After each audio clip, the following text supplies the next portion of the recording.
D'avoir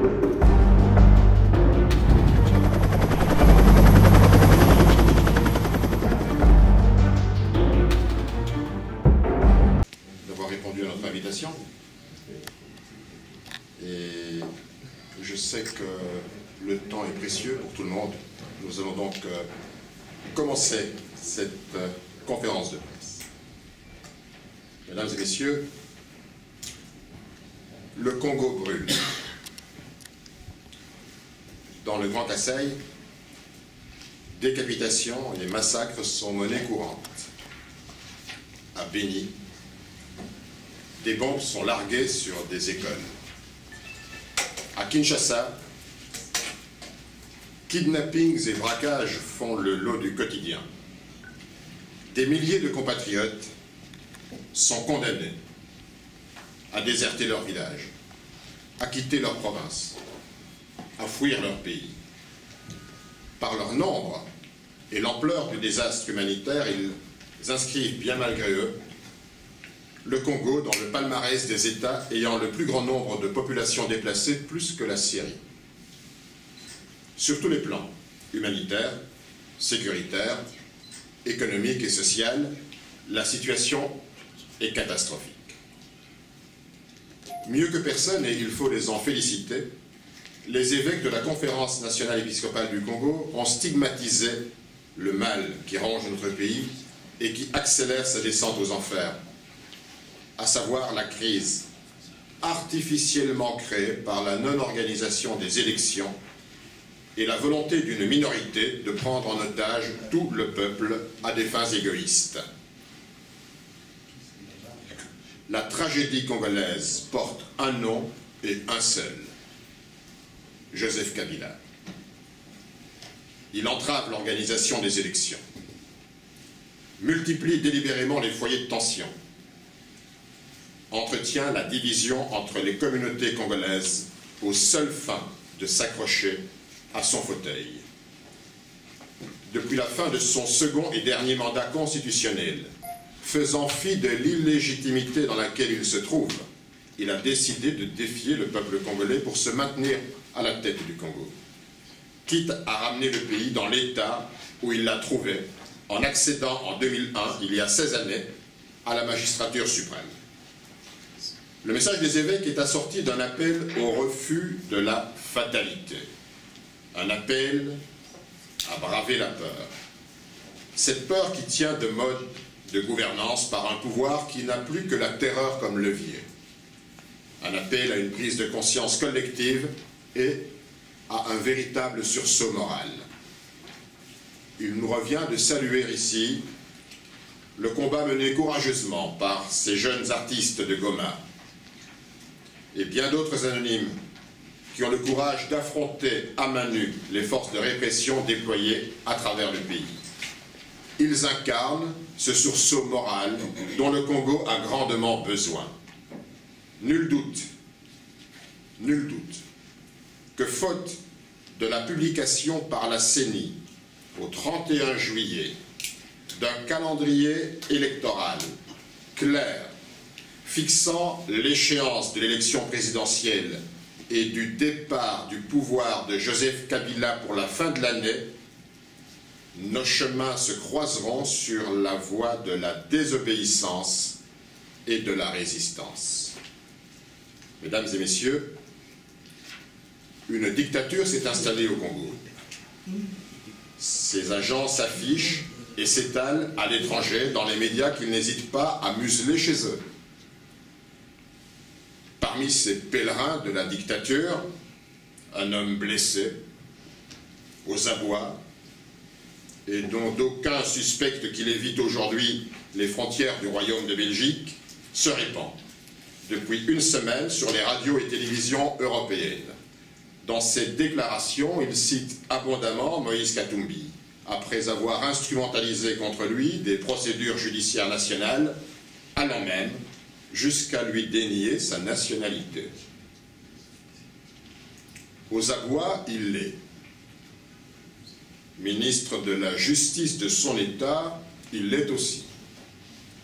Usant d'une pathétique justification, comme si aujourd'hui, un individu revendiquant un attentat terroriste se verrait exonéré de sa lourde responsabilité pénale personnelle, minimisant le fait qu'il qualifie tantôt d'incident militaire ou se défaussant sur son rôle de simple porte-parole qui, à l'époque, se glorifiait du haut fait d'armes d'avoir abattu un avion civil dans lequel se trouvaient des enfants, des femmes et des pères de famille, sans avoir exprimé à un seul instant un quelconque regret, fût-il tardif.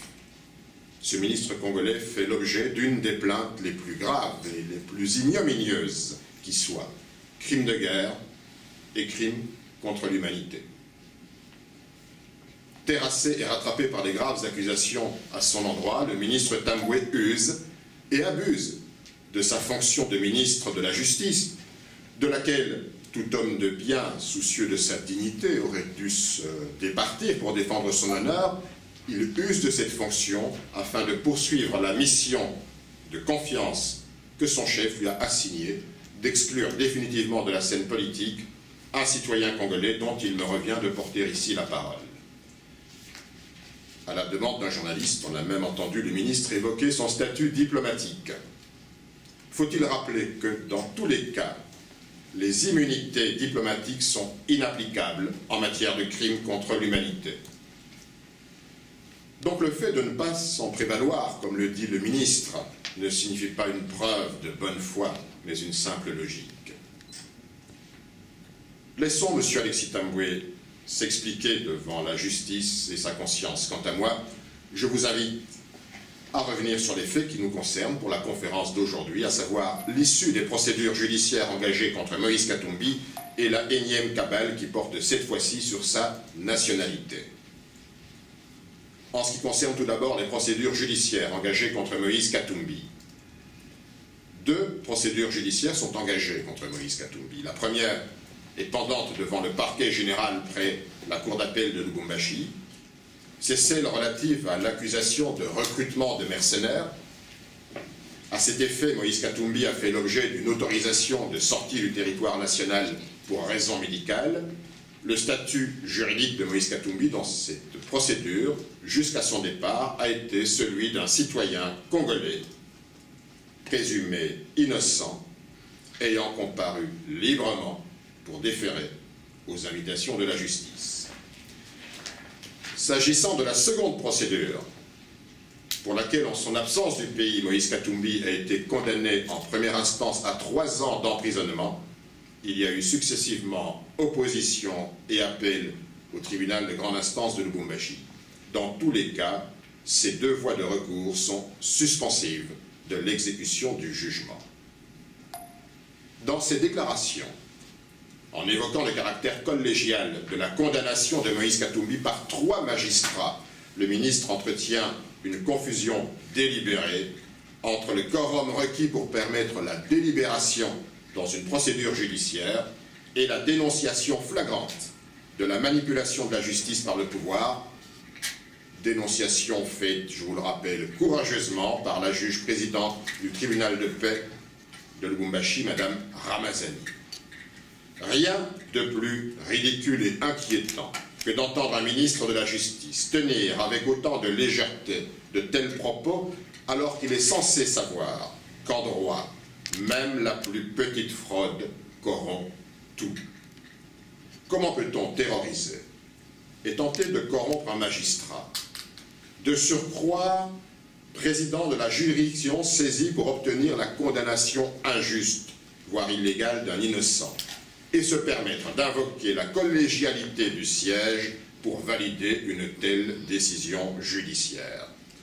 Un acte aussi ignoble et immoral que braquer un revolver sur la tempe d'un magistrat pour lui extorquer la signature d'un jugement confectionné par les services de sécurité à la solde de Joseph Kabila dans les bureaux de M. Kalev Moutonde à Kinshasa ne peut entraîner que l'invalidation d'un tel jugement et le discrédit de la justice. Le ministre de la Justice aurait dû s'en offusquer et éviter de se prévaloir d'une telle turpitude sur les plateaux d'une chaîne de télévision à diffusion internationale. En signant l'accord de la Saint-Sylvestre, qui préconise entre autres la décrispation politique pour créer les conditions propices à la tenue des élections libres, démocratiques, transparentes et inclusives au plus tard pour décembre 2017, toutes les parties prenantes ont demandé aux évêques de la SENCO de les éclairer sur les cas emblématiques de Moïse Katumbi et de Jean-Claude Muyambo. Après une enquête minutieuse, les évêques de la SENCO en ont conclu à une mascarade judiciaire dont Moïse Katumbi et Jean-Claude Muyambo sont les victimes. Ils ont demandé que cessent les poursuites judiciaires à l'endroit de ces deux personnalités. L'acharnement judiciaire insensé de M. Joseph Kabila et de son ministre de la Justice contre Moïse Katumbi apporte une fois de plus la preuve de la peur qu'ils ont de lui et leur mépris aussi bien de la Constitution de la République que de l'accord du 31 décembre 2016.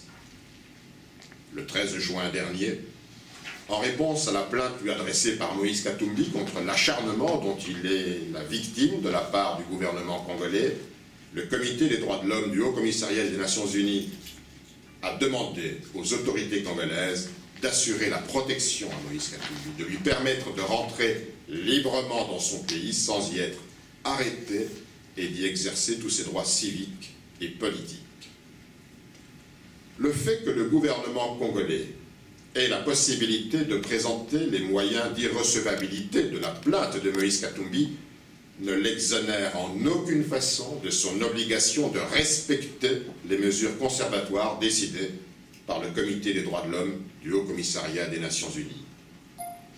La requête présentée par Moïse Katumbi au Comité des droits de l'homme met en exergue une série d'atteintes manifestes à ses droits d'accès à la justice d'une part et d'autre part à une justice équitable, ce qui a vidé de tout son sens l'exercice effectif d'un recours au niveau national. Au demeurant, il importe de relever que dans la prétendue affaire Stoupis, quoique la Cour suprême de justice ait donné acte à la récusation du siège articulé devant elle par Moïse Katumbi, le juge saisi en opposition du jugement par défaut rendu au premier degré en est passé outre. Quelle confiance peut-on faire encore à la justice congolaise lorsqu'un tribunal de paix récusé méprise la décision de la Cour suprême de justice? Prétendre dans ces conditions, comme le fait Alexis Tamboué, que les voies de recours nationales n'auraient pas été épuisées relève de la malhonnêteté de la pire espèce et du pur cynisme. Cela témoigne du mépris que le régime Kabila a de l'état de droit et de son caractère dictatorial. Preuve en est, si aucun en doutait, de la manière éhontée dont use le ministre de la Justice pour se substituer à la CENI et à la Cour constitutionnelle aux fins de déclarer l'inéligibilité de Moïse Katumbi à l'élection présidentielle. J'en arrive à la question de la nationalité de Moïse Katumbi. À cet effet, je vous prierai de consulter les dispositions constitutionnelles et légales que je vous ai préparées en annexe, mais nous pourrons aborder ces dispositions. Et que dit le ministre dans ses récentes déclarations? Il affirme, ouvrez les guillemets, « Quiconque a pris une nationalité étrangère a perdu la nationalité congolaise. Et aujourd'hui, d'après les données que nous avons, dit-il, Moïse Katumbi, a pris la nationalité étrangère. C'est ça le problème clé qu'il a. » Fermez les guillemets. Cette affirmation péremptoire d'Alexis Tamboué suscite plusieurs interrogations. Première question. À quel titre le ministre de la Justice s'érige-t-il en structure de censure des candidatures et se substitue-t-il tant à la CENI qu'aux juridictions compétentes? Deuxième question. À quel titre le ministre de la Justice s'arroge-t-il le droit de priver de sa nationalité un Congolais qui s'est présenté sous les couleurs du parti présidentiel le PPRD pour ne pas le nommer, et a été élu député national en 2006, député provincial et gouverneur de province en 2007. Troisième question. En agitant à nouveau la question de la nationalité à des fins d'exclusion politicienne, le ministre de la Justice apprécie-t-il la gravité de ces affirmations en instrumentalisant une question qui rappelle celle de l'ivoirité de triste mémoire? Il y a peu, et à dessein, le ministre de la Justice a pris des arrêtés de recouvrement de nationalité concernant quelques compatriotes nommés à des fonctions d'État. En substituant aujourd'hui à des fins politiciennes son opinion personnelle à la loi, qui est l'expression de la volonté générale et une application de l'article 10 de la Constitution, le ministre Tamboué est devenu, en quelque sorte, l'arbitre des élégances de la nationalité congolaise. Il poursuit en réalité un et un seul objectif, écarter Moïse Katumbi de la course à la présidentielle. Et pour ce faire, depuis le début, et depuis cette fameuse affaire de 600 mercenaires, le ministre ment. Il le sait, et il s'accroche à ces mensonges qu'il veut faire passer pour des vérités légales. À cet égard, nous saisissons cette opportunité pour alerter l'opinion contre d'autres montages grossiers auxquels a procédé une officine noire logée dans les bureaux des services de renseignement, inventant un ensemble de dossiers et de documents qui font aujourd'hui l'objet de publications dans des organes de presse du pouvoir ainsi que dans les réseaux sociaux. Parmi ces éléments, fabriqués de toutes pièces, on retrouve notamment un faux document de renonciation à la nationalité italienne, une fausse demande de visa d'établissement permanent et des photocopies de passeports. Bientôt, d'autres fausses affaires manigancées par les sbires de Joseph Kabila contre Moïse Katumbi défrayeront une fois de plus la chronique. De tout ce qui précède, nul ne peut remettre en cause la nationalité de Moïse Katumbi. Moïse Katumbi est bel et bien congolais d'origine.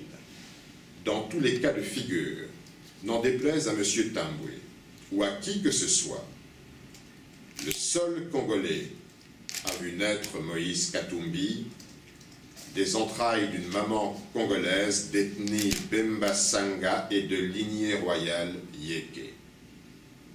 Le moment venu, Moïse Katumbi prouvera lors du dépôt de sa candidature à la présidentielle qu'il remplit pleinement toutes les conditions légales et constitutionnelles pour briguer et exercer les fonctions de président de la République démocratique du Congo.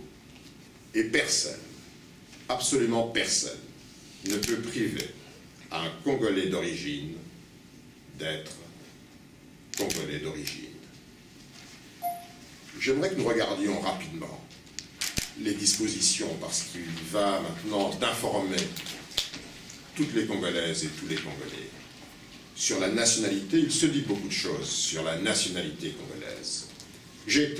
Il se fait que j'ai été président, comme vous le savez, de l'Assemblée nationale de transition, qui a adopté la Constitution, qui, dans son article 10, donne les dispositions sur la nationalité. Et en 2004, en novembre 2004, nous avons adopté la loi sur la nationalité.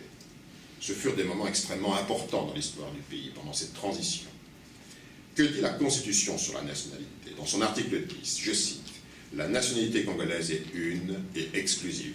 Elle ne peut être détenue concurremment avec aucune autre. La nationalité congolaise est soit d'origine, soit d'acquisition individuelle. Et congolais d'origine, toute personne appartenant aux groupes ethniques dont les personnes et le territoire constituaient ce qui est devenu le Congo, présentement la République démocratique du Congo, à l'indépendance.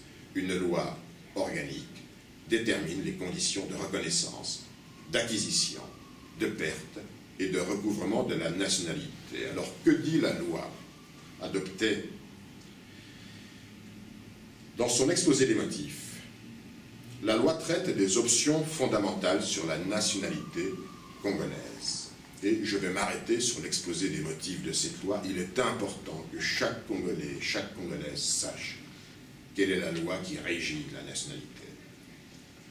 Eh bien, elle dispose que, ouvrez les guillemets, la nationalité congolaise d'origine est reconnue dès la naissance à l'enfant en considération de deux éléments de rattachement de l'individu à la République démocratique du Congo, à savoir sa filiation à l'égard d'un ou de deux parents congolais, c'est le droit du sang, le ius sanguinis. Son appartenance au groupe ethnique et nationalité dont les personnes et le territoire constituaient ce qui est devenu le Congo, présentement la République démocratique du Congo à l'indépendance. C'est à la fois la combinaison du droit du sang et du droit du sol, le ius sanguinis et le ius soli, et ou sa naissance en République démocratique du Congo, qui est le ius soli, le droit du sol. Ainsi, à la nationalité congolaise, au terme de la loi, 1.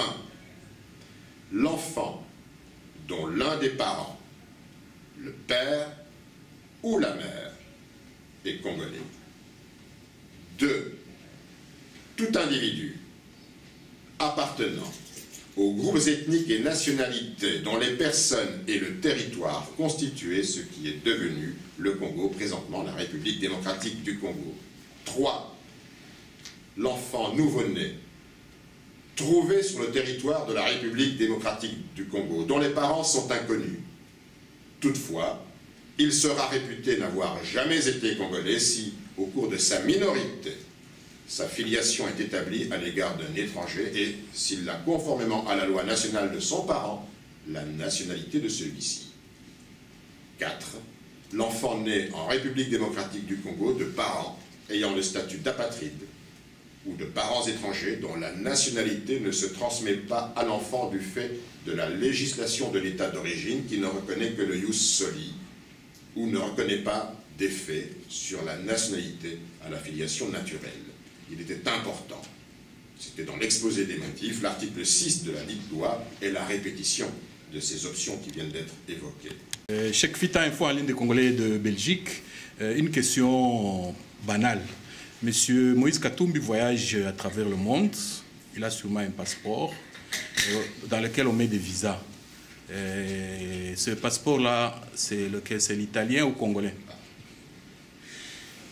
Cheikh Fita, vous avez le sens de la répartie. Eh bien, il a bel et bien un passeport congolais. Il n'a jamais eu que la nationalité congolaise. Il compte les pages qui lui restent sur son passeport, parce que chaque visa prend une page, et vous le savez bien. Donc, il est très précautionneux d'avoir son passeport et de pouvoir voyager comme citoyen congolais à travers le monde pour y défendre ses valeurs et nos valeurs de démocratie et de liberté.